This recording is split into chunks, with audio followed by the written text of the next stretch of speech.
जयपुर में भ्रष्टाचार, paper leak, महिला अत्याचार सहित कई मुद्दों को लेकर बीजेपी कार्यकर्ताओं ने मंगलवार को राजस्थान सरकार के खिलाफ प्रदर्शन किया। सचिवालय को घेरने जा रहे बीजेपी कार्यकर्ताओं को पुलिस ने रोका। वाटर कैनन का इस्तेमाल किया गया। इसे लेकर अब सीएम अशोक गहलोत ने पलटवार करते हुए ट्वीट किया है और उन्होंने लिखा है, एनसीआरबी के आंकड़ों के मुताबिक सबसे ज्यादा अपराध महिलाओं के खिलाफ मध्य प्रदेश में है। साथ ही मुख्यमंत्री ने यह भी लिखा कि जोधपुर में गैंगरेप करने वाले आरोपी एबीवीपी के कार्यकर्ता थे। खुलेआम सिद्धू मूसेवाला की हत्या की जिम्मेदारी लेने वाला गैंगस्टर लॉरेंस बिश्नोई का भांजा सचिन बिश्नोई अजरबैजान से प्रत्यर्पण के तहत भारत पहुंच गया है। मूसेवाला की हत्या के 1 महीने पहले ही वो फर्जी पासपोर्ट पर पहले दुबई गया और फिर वहां से अजरबैजान भाग गया।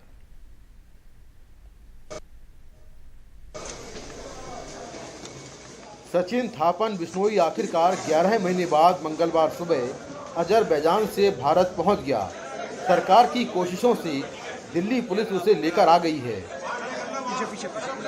इन लास्ट तकरीबन 10 महीने में जब से केंद्रीय गृह मंत्री जी ने पहली बार मीटिंग करके रिव्यू किया, टास्किंग करी, उसके बाद उन्होंने और भी फॉलोअप मीटिंग्स करी सीपी दिल्ली साहब के साथ, जिसके चलते स्पेशल सेल को और हमारी रिलेटेड एजेंसीज को बहुत सारी डायरेक्शंस और हेल्प प्रोवाइड करी गई, जिसके चलते आज सुबह अर्ली मॉर्निंग सेकंड सक्सेस जो है वो स्पेशल सेल को मिली है, जिसके तहत सचिन थापन इलियस सचिन बिश्नोई को बाकू अजरबैजान से एक्स्ट्राडाइट करके लाया गया है।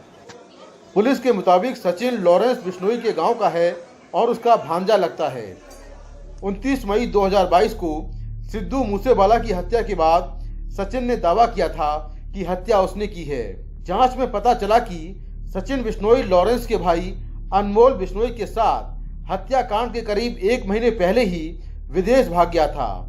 दोनों फर्जी पासपोर्ट पर विदेश गए थे। सचिन ने दिल्ली के संगम विहार के पते पर फर्जी पासपोर्ट बनवाया था, जिसमें उसका नाम तिलक राज टुटेजा था। दोनों नेपाल के रास्ते पहले दुबई पहुंचे। सचिन दुबई से अजरबैजान पहुंचा, जबकि अनमोल यूरोप चला गया। इसके बाद जुलाई 2022 में अजरबैजान पुलिस ने सचिन को गिरफ्तार कर लिया। जांच एजेंसियां सचिन को अजरबैजान से लाने की कोशिश कर रही थीं, लेकिन कामयाबी अब मिली। एक आदमी का काम नहीं था। सचिन थापन क्योंकि लॉरेंस का बहुत करीबी है, उसका रिश्तेदार भी है, उसके गांव का भी है, तो ये बाहर बैठा था। विक्रम बराड़ दुबई में था।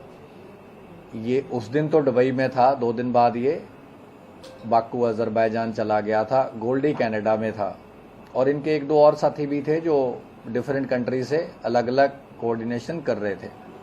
तो ये सारी बातें पहले भी हम बता चुके हैं। तो उस तरीके से इसका काफ़ी टच पॉइंट्स पे इसका अहम रोल था। सचिन पर पंजाब, राजस्थान और दिल्ली में 14 से ज्यादा मामले दर्ज हैं और दिल्ली पुलिस ने उस पर मकोका के तहत भी कार्रवाई की है। हाल ही में लॉरेंस गैंग से जुड़े गैंगस्टर दीपक बॉक्सर और विक्रम बराड़ भी विदेश से भारत लाए गए हैं। अजरबैजान से सचिन बिश्नोई को भारत लाने के बाद दिल्ली पुलिस इसे अपनी बड़ी कामयाबी बता रही है, लेकिन सिद्धू मूसेवाला हत्याकांड में अभी ऐसे कई बड़े अपराधी हैं जो देश से बाहर हैं और उन्हें भारत लाना बड़ी चुनौती है। नई दिल्ली से कैमरामैन आजम सिद्दीकी के साथ मुकेश सिंह सेंगर, एनडीटीवी इंडिया। 31 जुलाई तक आयकर रिटर्न भरने की आखिरी तारीख थी और 31 जुलाई तक इस 6.77 करोड़ से भी ज्यादा आईटीआर दाखिल हुए। आयकर विभाग का दावा है कि यह अपने आप में एक रिकॉर्ड है, लेकिन मध्य प्रदेश के आदिवासी बहुल बैतूल में भी एक रिकॉर्ड दर्ज हुआ है। क्या है देखते हैं इस खास रिपोर्ट में। उषा सोनी बैतूल के पाथाखेड़ा के सरकारी स्कूल में टीचर थीं। 26 जुलाई को उनके परिवार को इनकम टैक्स से नोटिस मिला है। कहा गया है उन्हें 7,55,69,030 रुपए का टैक्स भरना है। परिवार पहले हैरान हुआ, अब परेशान है, क्योंकि उषा सोनी ने लंबी बीमारी के बाद 16 नवंबर 2013 में ही यानी 10 साल पहले दम तोड़ दिया था।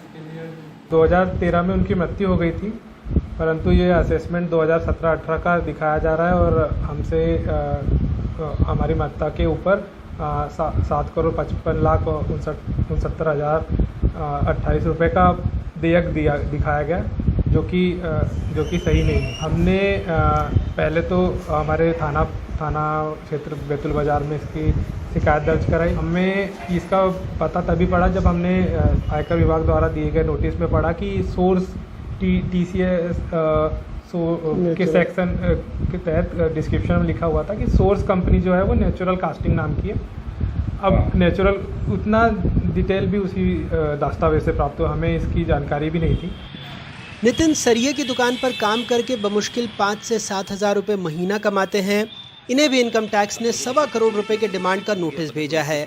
आयकर विभाग से पता लगा कि तमिलनाडु के कुट्रालम में उनके नाम का खाता है जिसमें बड़ा लेन देन हुआ, इसलिए उन्हें 1,25,84,800 रुपए का टैक्स चुकाना है। मुझे आयकर विभाग द्वारा ये नोटिस आया और फिर उसके बाद मुझे पता चला कि मुझ पे 1,25,00,000 करीब का टैक्स है। फिर मैंने सोचा कि ये टैक्स इतना कहाँ से निकल आया। फिर मुझे पता चला कि फिर मैं जाके मिला इनकम टैक्स वहाँ से, तो मुझे उनसे जानकारी मिली कि कुट्टलम शहर है कोई तमिलनाडु, वहाँ मेरा कोई अवैध रूप से अकाउंट चला रहा है, खाता चला रहा है। ना कि मैं आज तक के वहाँ गया हूँ और ना मुझे पता है, बट वहाँ से मेरे को पता चला कि उसका लेन देन 2014-2015 से स्टार्ट है। बैतूल जिले में ऐसे 1-2 नहीं 44 लोगों को नोटिस मिलने की बात सामने आ रही है, जिनसे 1 से 10 करोड़ रुपए का इनकम टैक्स भरने को कहा गया है। फिलहाल 2 मामले पुलिस तक पहुंचे हैं। 2 व्यक्तियों द्वारा शिकायत पुलिस में दी गई है, जिसमें उन्होंने बताया कि उनके पास डिपार्टमेंट का एक नोटिस आया है। इस संबंध में उन्होंने बताया कि उनके द्वारा कोई इस तरह का व्यापार या कोई रिटर्न दाखिल नहीं किया गया, फिर भी उनके पैन कार्ड का इस्तेमाल करके किसी ने उसके साथ गलत उन्होंने जो है इनकम टैक्स रिपोर्ट किया है। हमने शिकायत प्राप्त किया है और इस संबंध में जो है विस्तृत जांच किए जाने के लिए निर्देशित किया गया है और जो विभाग है इनकम टैक्स डिपार्टमेंट से जानकारी लेने के बाद ही इसमें कुछ कह पाना संभव होगा। अमूमन ऐसे मामलों में पीड़ित ही परेशान होता है। अब दोनों परिवारों को आयकर दफ्तर आना होगा, वास्तविक सबूतों के साथ अपील करना होगा। पहली प्रक्रिया में ही वक्त और कम से कम हजारों रुपए खर्च होना तय है। स्थानीय आयकर दफ्तर के बाद इन परिवारों के पास विकल्प है commissioner income tax, appellate tribunal, high court या सुप्रीम कोर्ट जाने का। लेकिन ज़रा सोचिए, पैसा, वक्त और मानसिक तनाव। साधारण बोलचाल में इसी स्थिति को कहते हैं खाया पिया कुछ नहीं, ग्लास पोड़ा बार आना। लेकिन इस हालात में तो खाया पिया किसी और ने और ग्लास लेकर भी चला गया, पैसे इनसे मांगे जा रहे हैं। बैतूल से अपने सहयोगी अकील और भोपाल से कैमरा पर्सन रिजवान खान के साथ अनुराग द्वारी, NDTV इंडिया।